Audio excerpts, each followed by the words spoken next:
Yo, what's going on, snipers, and welcome back to our Winnipeg Jets franchise mode here in NHL 24. So in last episode, we started up the season simulation, and we are 25-6-4, and we are currently one of the best teams in the entire NHL, which is awesome.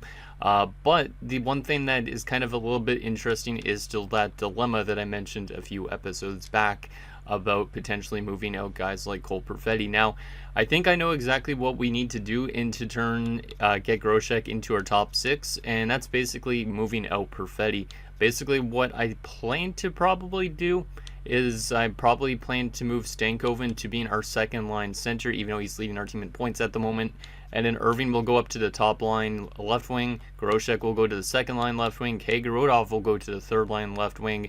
And it will probably put Rafalski in the lineup on that fourth line. And we'll likely call up Barlow as a depth option. And I think that will also have our team still just pretty much as good as it currently is. Maybe a little bit weaker, but it does balance out our lines a little bit too. And yeah, I think that's basically what we're going to do going forward. Our team definitely should still make the playoffs, obviously, even with moving Cole Perfetti, which is interesting. It's kind of weird to move him at this point too, in a sense, because of the fact that, well, obviously he's got the 1 year left, so it makes sense to move him. But that the sense that he has 20 points in 35 games, he's not been necessarily the best player on our team, but still, he's been a very good player. Obviously, he's our captain, so it seems kind of weird to move our captain the year after we win the Stanley Cup and the year that we're actually still contending, but that's likely what we're going to end up doing. I don't know what trade offers we're going to get for him, but I'm going to see if I could find something for him in this episode. And then we'll probably, I saw there was like a comment that I'll get to in a little bit, but we're probably going to wait till the off season to think about if we want to move Stankoven or not, because we could probably run Luke Misa in the top six with his brother, which would be really interesting. So anyways, just a little thought on that, and yeah, let's get into your guys' comments so we could kind of address a few things before we actually continue simulating. So the first comment is from Saturn Otaku, who says, I don't get bored with your NHL content. You're in a weird spot right now. You almost have too much talent. I think Perfetti has to go, and you could probably get a decent return for Kagerodov. We'll have to see how you finish the season before deciding on what to do with your other pending free agents. So I was thinking of moving Kagerodov, but now the fact that I think about potentially moving, obviously, Groshek into the top six, moving out Perfetti, I think we don't actually need to move Kagerodov because he's good enough as a third line winger. He's not good enough to be the center because Misa's really good on the face-off dot still, but yeah, I think Kagerodov could be a third liner for us for at least a few years, maybe, because I don't know if he's going to generate much growth out of this. He's an 82 at 23, so I'm hoping that a little bit more elevated ice time, maybe he could grow into a top six forward, but we might honestly hold on to him. We could also technically move Wilson onto the third line, but I would rather Kagerodov since he's actually still complaining about his ice time. So likely we might hold on to Kagerodov for the rest of the season. And he's actually a pretty solid fit on the third line and first line, just like he is on the fourth line. So you can see if we move him up there, it doesn't make any difference in terms of the chemistry boost. So I think we'll probably hold on to him this season. But yeah, like I was mentioning, Perfetti's probably going to go just so we can kind of rework our top six a little bit. The next comment is from Rebecca Weiswidge, which says, I would still get rid of Stankoven and Perfetti. Due to a logjam of kids ready to play or are a year or two away, it gives them spots to play. Due to Stankoven's stats, wait to trade him to draft, but Perfetti has to go soon for sure. I would take picks back because of depth of good kids coming. So Perfetti basically for picks could definitely work. Obviously, considering we already have a lot of good players in our system and all that stuff, it doesn't really make sense for us to bring in another veteran player. So yeah, picks are probably the best way to run it. And then the last comment is from Michael Dose, who says, let it run its course. I, for one, would watch your NHL stuff year-round, and I appreciate that, man, because I was thinking about potentially having the series end at some point, but now that I kind of have like an idea of my schedule when MLB drops, I think we'll definitely run this all the way till the end, just because you guys might want to be curious to see how Irving's career wraps up, that type of thing. So we are definitely going to run the course with this series. But let's take a look at some Cole Perfetti deals, and let me already take him maybe out of the lineup, just so we kind of have our line set to what we were originally thinking, which is basically, let's just put Rafalski there for the time being. Let me go to the power play and just rework this a little bit here too. Actually, never mind. I guess, yeah, Perfetti wasn't even getting power play time with how deep our roster was. So this is basically what I picture our team looking like right now. is Irving, Misa, Lucius, Helenius, Stankov, and Groshek, Kagorodov, Misa, Jaquizi, and a fourth line of Wilson, McLeod, and Rafalski. And obviously we're going to call up Barlow as the other depth option just because he's not going to really grow at this point. So we are going to call him up as our other depth option, which apparently we're over players. Oh yeah, because we haven't traded away, I guess, Perfetti yet. So we'll have to wait until we trade Perfetti first in order to do that deal. But our team still looks pretty damn strong, even with Perfetti out of the lineup. So let's go to find trade and just see if there's any offers that the computer throws us first for Perfetti before we end up just trading him for picks. But he's got a good chunk of value. Might be able to fetch us like a first round pick or something like that, which is decent. And him being a pending free agent, there was no chance we were going to re-sign him anyways. It kind of sucks to move him considering, like I said, he's our captain. But we'll probably name Aiden Irving the next captain on this team. No, I do not want Sam Girard, even though he just scored from center ice the other day, which is kind of crazy. That's the only one that's found. Okay, I guess we're going to have to make a deal on our own. So got to find out who's interested in Perfetti first and foremost, and if they're willing to move picks. The funny thing is that we're moving. Wait, we're only just above the cap floor? Oh boy, that's a little bit of problematic. I didn't realize that. Wow, we are literally just above the cap floor, and we have that good of a roster. The only thing is if we move Perfetti, obviously I think we fall off way below the cap, and then we would need some cap back. So I might have to take back a cap whale because of that. Yeah, we have still 21 million in cap space, so we are probably going to bring back one player at least that's making like a lot of money. That's a 78 for 1 year. He could play in the AHL or be a depth option for us instead of Barlow, something like that. I think that's probably the plan. So let's first get Perfetti into this deal. As you can see, yeah, that drops us below the floor quite a bit. So let's see who's interested in Perfetti. Arizona, but they'd be over the cap, but obviously we could take back cap as well onto a good pick. Let's see if there's anybody making a lot of money on this that would help us out for the cap situation. 9 million for a year. Obviously I'm not taking back Logan Cooley, no chance in hell. You know, he's a really good player. Arturi Lehkonen is kind of what I'm looking to get just to help us with the cap float. 78 at 36, 2.445 million. That should get us closer to, it doesn't get us above the cap floor though. Yeah, we would need to bring back somebody at a higher cost, so we need to go to a different team here. Let's go to Boston. Actually, I don't want to trade him to a playoff team now, really. Let's go to Buffalo. Buffalo, since we beat you in the Stanley Cup Finals, let's see what you got for 1 year left deals. Let's actually just go by amount of money. 11 million for Darlene. 4.5 for Mangiapane. Man, I don't want to bring in anybody that good, though. They need to be like Zub, but Zub is only making 2.18. We need somebody more than 2.18. At like a 78 overall, if possible. What do we got here? Marino has an 81. No, thank you. We don't really want to upgrade our defense that much. This is going to get a little bit tough to find a bad contract to take on. And somebody I could use as like a depth option for this team. Let's see. 4.99, but 86 overall, so it doesn't make sense. 77 and 2.39 would be one of those type of deals, but once again, we'd be still below the cap floor, so we'd have to retain on Perfetti a little bit. I guess we could retain on Perfetti. That would help us actually a little bit. So yeah, let's retain 50% on Perfetti, and we might be able to scavenge ourselves a very nice pick. Actually, maybe not even 50%. Or maybe we will need to do 50% because of our cap situation, so let's just go 50%. Does that put us above the cap floor? No, it doesn't. We'll still have to take on a bad contract, probably too, but that will give us only more and more value. So let me go back to Arizona here. Or actually, let me go to a team that was kind of mid. I think the Calgary Flames were kind of mid, right? Yeah, they're kind of mid at the moment. So if I was to trade with Calgary, they don't want to move their first rounder for next year. I doubt that I could get their first rounder for next year. I could probably try and cheese them out of their first rounder next year. Yeah, I'm gonna probably try and maybe I'll do this year's first. Yeah, maybe I'll do this year's first. And then I'm gonna basically have to add in a cap whale on their team that's making a little bit to help us with the money situation.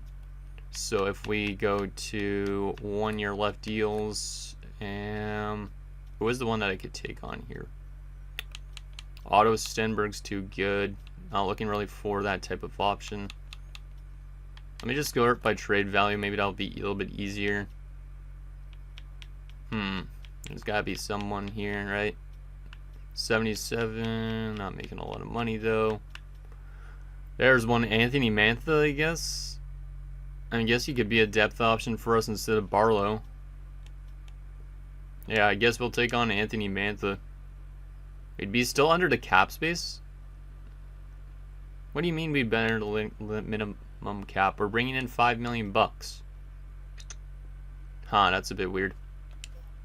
Okay, I guess we'll have to flop to another team here. So we need somebody over 3 million then? I guess we'll have to take somebody over 3 million bucks or something to make this thing work. Let's see. Anybody making over 3 million? There's 2.18, which is probably not enough. Yeah, this is maybe gonna be a little bit tougher than I thought it would be. Because a lot of these guys have value, which I don't want. We're trying to take back as little value in players as possible so we can get a good pick in this deal. Let me sort this. Maybe actually no, never mind. 2.53 million for Alex Steves. Sure. We'd be still under the cap. Really? That's not exactly what I had in mind. Yeah, we need somebody that's making like $3-4 million probably. Like if I added, let me just take any random player that's making 4 million bucks just to see if it would help us cap wise. Like if I take on like 3 million and put Colson, we'd still be under the minimum. If I take on your check, then it would be approved. So it's something like $4 million we need in salary cap on top of this, which is ridiculous. So we're going to see if we could find something like that. If we can't, I might honestly have to keep on to Perfetti a little bit, which is not ideal. Let me just sort by most money made and see if there's any 1 year left guys with low value. JT Confer's that exact guy. 6 million bucks for 1 more year is a 77. Low value. Columbus would be under the minimum now, so I guess I'll have to get them to retain a little bit too, just so they stay a cap afloat. It'd still be over the cap, or under the cap.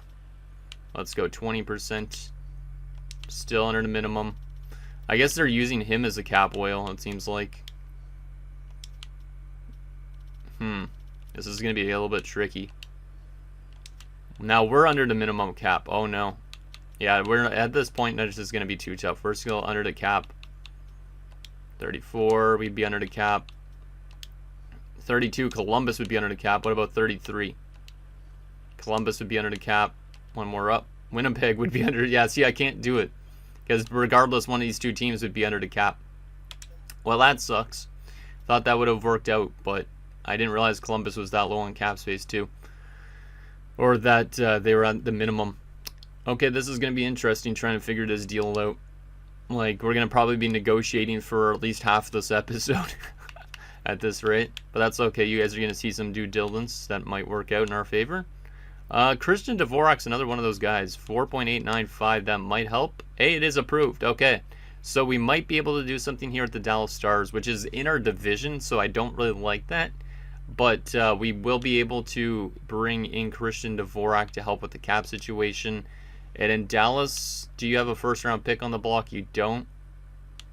Your first next year is worth less, which is interesting. But if I add your first this year, I'm still retaining 50%. I could potentially add something to this deal, like a pick. Because we have multiple second-rounders and multiple third-rounders. We're not going to need all of those. Let me give you Buffalo's third for this year. So basically, we're moving up in the draft. And we're taking on more salary, in a sense, to get us more above that cap floor. We get in Christian Dvorak, who will probably end up using as a depth forward on our NHL team. And it looks like he might fit our bottom six, which is great. And then they get a good first-line center almost. Both second-line center, something like that. So I think this is a good deal. They'll probably accept it just because of the fact that we're retaining.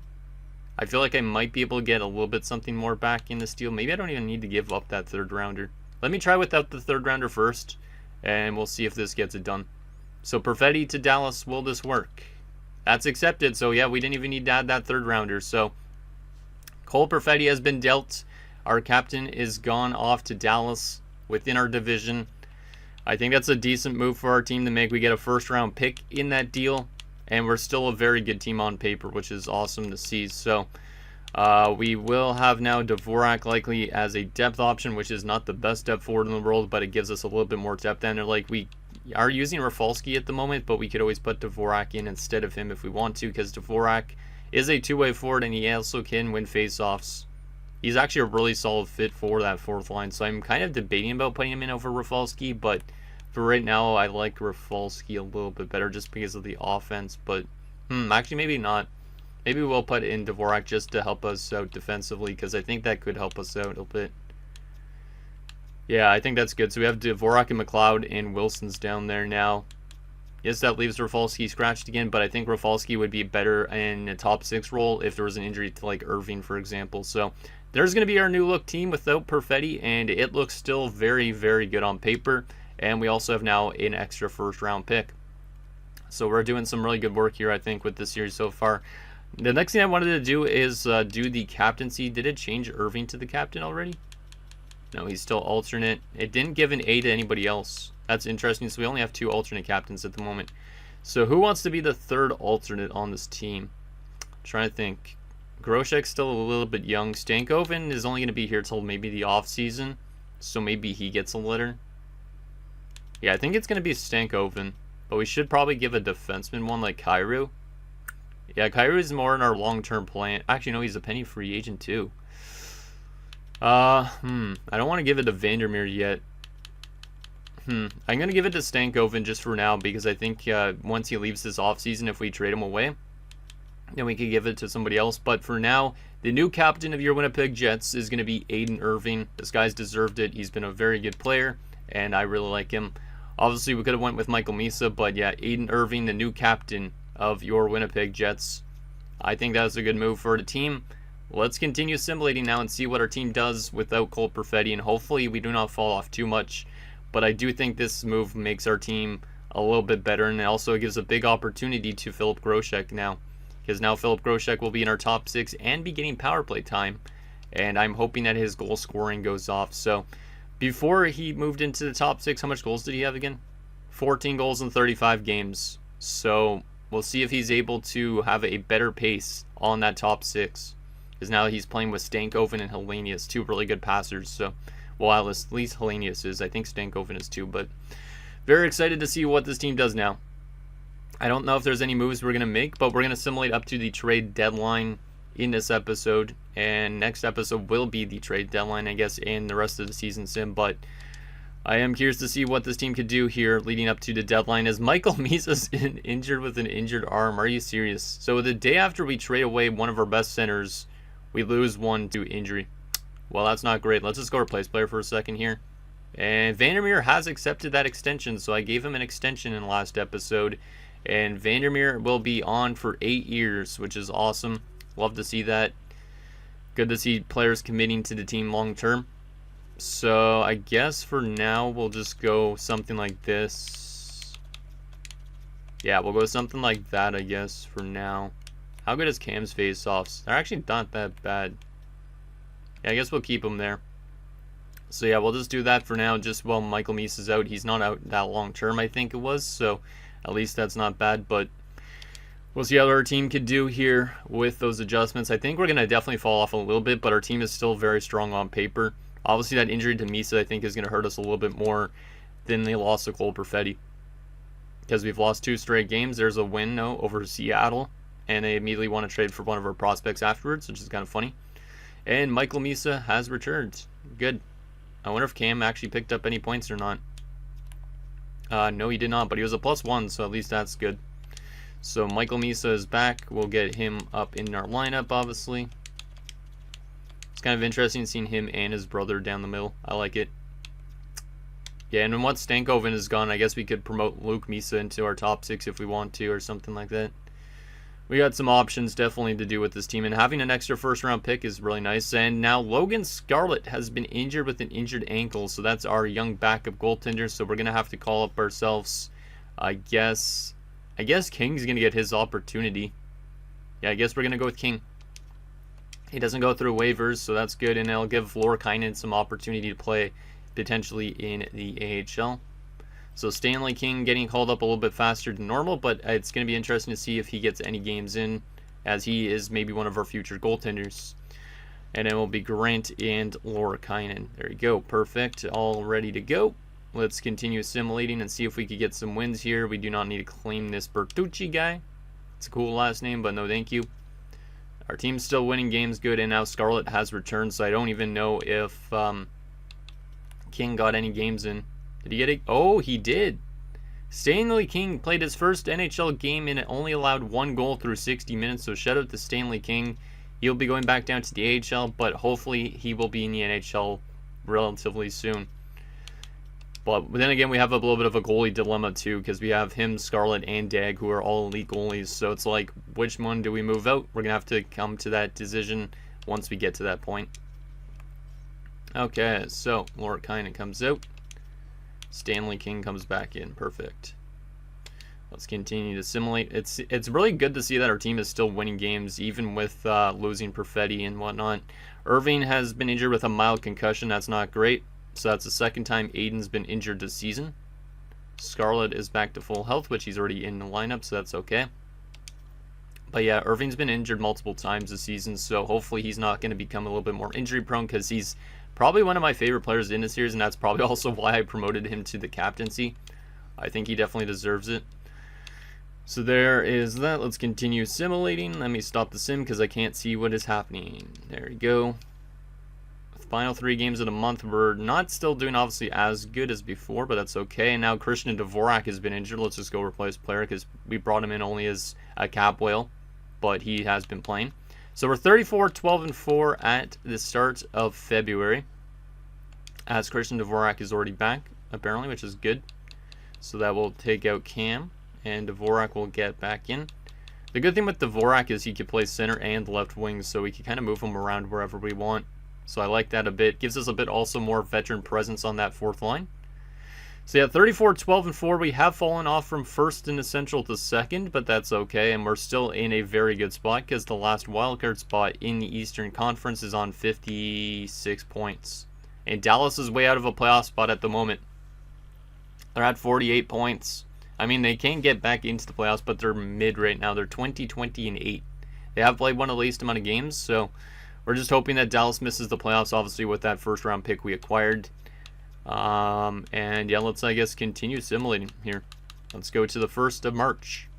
And then we're going to go right up to a day before the deadline. And I don't know if we're going to even make any moves at the deadline. That's the one thing, though, because I feel like I want to simulate the rest of the regular season in this episode. But at the same time, I don't know if there's anything we should do to upgrade this team more. So I don't think there is, really. As this team is cooking, we're at almost 50 wins already. 42-14-5. We are currently second best in our division. The Avs are crazy good this season. 47 wins in their 60 games they've played. Yeah, I think we're going to just continue assimilating. I don't know if we're going to actually make any deals in this episode. I don't know if we're going to make any deals next episode because I might honestly just simulate the rest of the season. And oh my goodness. Dallas, this is the most funniest thing ever. We literally just traded them Cole Perfetti, and now they want to trade me back Cole Perfetti, but they want my elite goalie prospect in King. They want Lannon, who's a top 6 prospect, and a 4th round pick. No, thank you. I don't want Perfetti back. I gave him to you because I just didn't need him. The funny thing is we retained salary cap on him, so I don't know if that would even make sense if we brought him back in. But anyways, we're 43-15-5 a day before the deadline. I think we might want to just continue assimilating, to be honest. Irving's on 37 goals and 64 points to lead the team. We're on 91 points this season, which has us in the top 5 amongst all teams. So I think we're going to continue assimilating. I'm not even going to really look at what's out there for trades. I think this team has proven it to me enough that they actually could go for the playoffs again and go for another Stanley Cup. So let's go to a day after the deadline. Honestly, this team should be pretty good this year. Obviously, if we fall off a little bit, that's okay too, because maybe it gives us a longer run in the postseason. But I think this team is warranted to continue assimilating. As Cole Perfetti gets dealt for the 2nd time this season, as he gets dealt to New Jersey with Comtois for some Tarnasky guy. That's an interesting one. So Perfetti moves for the 2nd time in a couple months. Okay. Wasn't expecting Dallas to move on from him that fast again, but guess they decided that they aren't going to make it. Yeah, they fell off a lot. They are the second worst team in the Central Division, so they're probably mad that they gave up their first round pick to get Perfetti. Unless that guy that they just traded for is good. But let's take a look at what they brought in for Cole Perfetti, because I am curious on that guy, how good he actually is, if he's a good prospect or not. So he's not even in their lineup. Yeah, he's not even in their NHL lineup. He's not scratched, so he must be an AHL or unsigned. So let's go over to Dallas's contract situation and just see what that guy's looking like. Because if he's an elite prospect, at least they got an elite prospect for him. But let's see. He's not a center. Oh, yeah, he might be in the system here. Let's see. Who was it that they brought in again? Oh, yeah, Tarnowski. Medium elite, 60 at 20. I mean, he has potential, but he's a pretty low overall for a 20-year-old. Huh. But that's a pretty solid return, I guess, for Cole Perfetti. But if he was a much higher overall, I'd say that's a good trade. But I don't know if this guy's going to make the NHL. So Dallas might have just screwed themselves completely out of a first-round pick, moving it to us to get Perfetti. And then also moving Perfetti to get themselves a guy that might not pan out. But then again, Perfetti's a pending free agent. So who knows, he might sign with a different team in the offseason. But let's continue simulating here. Let's continue to simulate, because we should be a playoff team at this rate, and I hope it's for a long time. Dennis Palin's been injured now with a mild concussion. Seems like a lot of people are getting concussions on our team. Hopefully not a lot of guys are headshotting our players, because that wouldn't be great. So Palin is back, which is good. Hopefully Groshek's goal scoring is going up, because like I said, that's one of the main reasons why we moved out from Perfetti, but at the same time, Perfetti was a pending free agent, so he probably would have left the team regardless. But yeah, our team is doing really well here. We're going to likely hit 50 wins again this season. Obviously, last year we won the President's Trophy and Stanley Cup. I'm hoping not to win the President's Trophy really this year. We probably won't anyways because Colorado. But Vernarski's now been injured with a sore shoulder. That kind of sucks, but let's go replace player. Damn, we're on a crazy big win streak here. Holy crap. We won every single game almost in March, except for the first game and the third game. We are currently on a 3, 6, 9, 12 game winning streak. Okay. 55, 16, and 5. Vernarski has returned from his injury. This team is really, really good. Like, I wish I could just keep everybody on this team on it. But that will not be the case likely once we get to the offseason, having to think about moving out Stankoven and whatnot. But Stankoven is a really solid second-line center, and Misa's a really great third-line center, so... Yeah, we're 55, 16, and 5, and we still have 6 games left on the season, so we might be able to hit 60 wins. We are very close to the Colorado Avalanche now, so this game might decide on who wins, like, maybe a President's Trophy. Yeah, we might be a President's Trophy winning team, depending on how this last few games go. So let's see these 2 games, Rangers and Carolina. We win that one, and we lose that one. So our 13-game winning streak comes to an end against the Canes, but still 13 wins in a row is insane. We got 4 games left. Can we hit 60 wins? I don't think we're going to pass the Avs unless we manage to beat them in this game, because they are doing really, really well. And we do beat them, okay. We do beat them, and oh my goodness, not again. Irving's been injured now with a pulled groin. He's out till the 27th, so he will miss the start of the playoffs likely. Let's just go replace player for the time being, but that's going to give a big start to the playoffs for Groshek. A big opportunity for him. 58, 18, and 5. Our last game of the season is also a win. So going into the playoffs, we literally had, like, I'd like to say 15 wins and 2 losses in our last 17 games, which is insane. And we finished as, like, the second best team in the league, only behind the Avs, who had 125 points, I think. Crazy season for this team, especially with moving out our captain as well. And the crazy thing is, we didn't even have really much guys over point per game, it looks like, because Misa led us with 82 points. So we must have very good depth scoring, or our offense wasn't that good on paper, but it probably is very good. So let's see what we got here. Entire league-wise, yep, second best team in the league, only behind the Colorado Avalanche, who had 61 wins. Offensively, we were the 4th best offensive team, behind Edmonton, Colorado, and Boston. Goals against per game wise, though, we were the best defensive team in the NHL. You'll love to see it. You'll love to see it. We trusted in the young guys this year, and they've been doing really well. So the best defensive team in the NHL, only by 1 goal, because Colorado was right behind us. So that win over them gave us the Jennings, which is awesome. Power play percentage-wise, we were also 4th best on the power play. Colorado was number 1. And our penalty kill was 81.1%, which is not the best. So our penalty kill was a little bit bad this year, but everything else was good. 28-12-1 on home ice, 31-6-4 on the road. That's insane. 8-2 in our last 10 games. Well, what a season this year has been for this Jets team. Now the question is, what are player stats looking like? Are we going to get some crazy stat lines like goal-wise, all that stuff? Let's take a look at this. So, starting off with Stankoven, who was point per game as well. Him and Michael Misa, both 82 points. Stankoven did it in 82 games. Misa did it in 79. They had Chaz Lucius on 77 and 36 goals. Luke Misa on 64 points. Keg Rodolph on 35 points. Ryan McLeod on 30 points. Dvorak had how much with us? 46. He actually did outplay all 46 games, so he was a healthy scratch, I guess. But 13 points in 46 games, not bad. Only a -1. And then Cam had 2 points in 6 games with +5. So pretty good down the middle. Left wing side of things, Groshek had 56 points and went up to 34 goals. So getting moved into the top 6, he scored 20 more goals. So that's a very good sign. So obviously he's going to be in our top 6 for a long time now because of that extension that we gave him. Rafalski had 3 points in 6 games but was a -4 because he's more offensively driven. Right wing wise, Irving had 79 points in 75 games, 44 goals, and unfortunately he'll miss the beginning of the playoffs, our captain. So now he's on how many 40-goal seasons? 5 40-goal seasons out of his 6 seasons in his career. That's insane. Yeah, this guy definitely was deserved of the captaincy. Hellenius on 68 points. Jaquezie on 46 is actually much better than I expected. And then Caden Wilson even had 36 points in his rookie season. So shout out to our right wingers doing some good jobs too.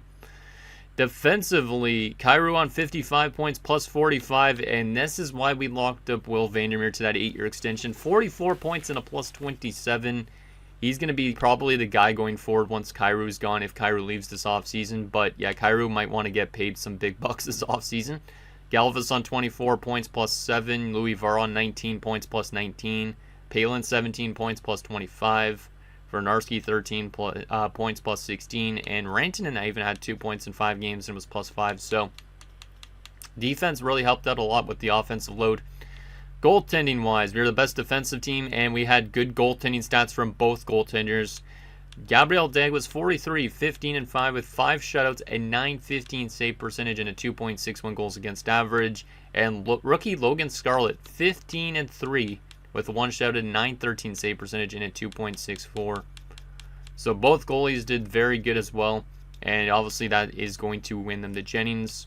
So there is our player stats. Let's take a look at stats around the league. Best offensive player was Pasternak and Jake DeBrusk of all people. Okay, so I guess those two are playing together. 120 plus points for both of them. McDavid on 118, Poitras at 116. So yeah, the top line for the Boston is definitely Poitras, DeBrusk, and Pasternak, which is kind of weird. And then yeah, it looks like Toronto was good too because Nylander, Matthews, and Marner are all up there. So shout out to those guys. Barabanov up there, which is hilarious to see that. Best goal scorer was Pasternak with 71 goals, which was much more than Connor McDavid, so that's kind of insane. Let's take a look at Selke candidates. We're looking at probably Anton Lundell, maybe? No, maybe Tim Stützle again because of the 57% on the draw. Interesting. Best defenseman. Cale Makar with 99 points, not a surprise based on how good Colorado was. Bouchard up there, Piurala, Korchinski, Hughes. Okay.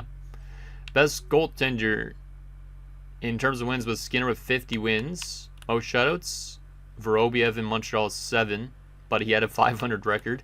Best save percentage by a starter. Wow, Stuart Skinner had a 924 save percentage. That's insane. And a goals against average of 245. So it looks like even though we were the best defensive team, Stuart Skinner is going to be your Vezina winner of the season. So there is that. Did we have Stuart Skinner at one point? I feel like we did. No, we didn't. That must have been my other... No, it wasn't my other series. I feel like I had Stuart Skinner recently in a series, but I don't remember what series that was. I might be just drawing complete blanks on that point, but no goalie goals this season. Best rookie was Oscar Ekman of the Capitals with 60 points. Angelo Sanderson. type of thing. Caden Wilson was up there, though, which is nice. So there is all the player stats. The question is now, who are we playing in the first round of the playoffs? And is it a team we could beat? Obviously, any team we could beat, but coming off the second best team in the NHL, again, we're kind of in the same spot as last year, almost, except for last year, we were the team that won the President's Trophy, and Toronto was knocked out in the first round, and they were the second best team. So I'm kind of in a little bit of a skeptical territory, but you never know. You just never know. So who are we playing in round one? It's going to be the Nashville Predators. Damn, this is a heavyweight matchup. They went 50, 20, and 12, and they're 7-2-1 in their last 10 games going into the playoffs. So even though we were technically much better, they're a very good team, I think, on paper as well. But let's take a look here regular season-wise, because I did see that, yeah, they finished below us by 11 points. They could easily upset us because of how good they were in the regular season, so I'm kind of scared about that. They had good offense, but not as good as ours. They had good defense, but not as good as ours again. Their power play was actually a little bit better than ours by a little bit percentage-wise, and their penalty kill was worse. Interesting. Let's take a look. Actually, I wanted to take a look at one thing. Where did Dallas finish in terms of the entire league? Let's see. Ooh, they finished 25th. So we might have some good odds at potentially winning ourselves a draft lottery this year as well, which is pretty dope. So let's take a look at what Nashville is made of. What do they have on their roster? Do they have any former players? That type of thing.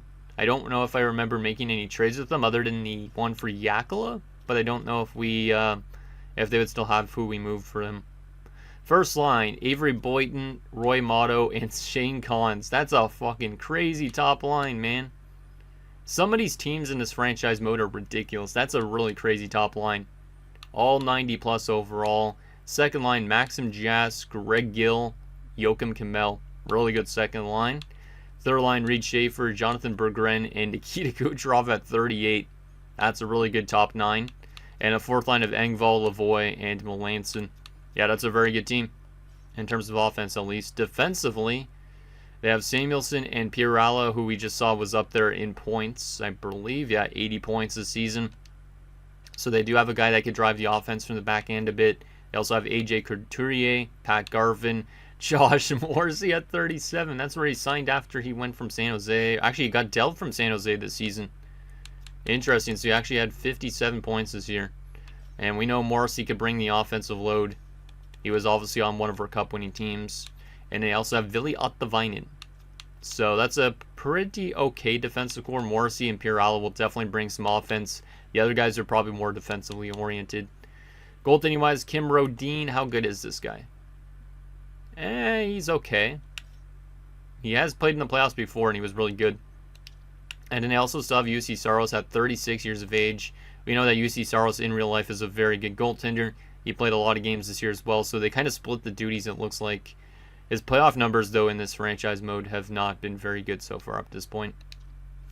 So there's that. And in depth-wise, Morgan Riley at 38 and Ryan Graves at 36. So they got a bunch of veterans that are kind of scratched and sprinkled into the roster.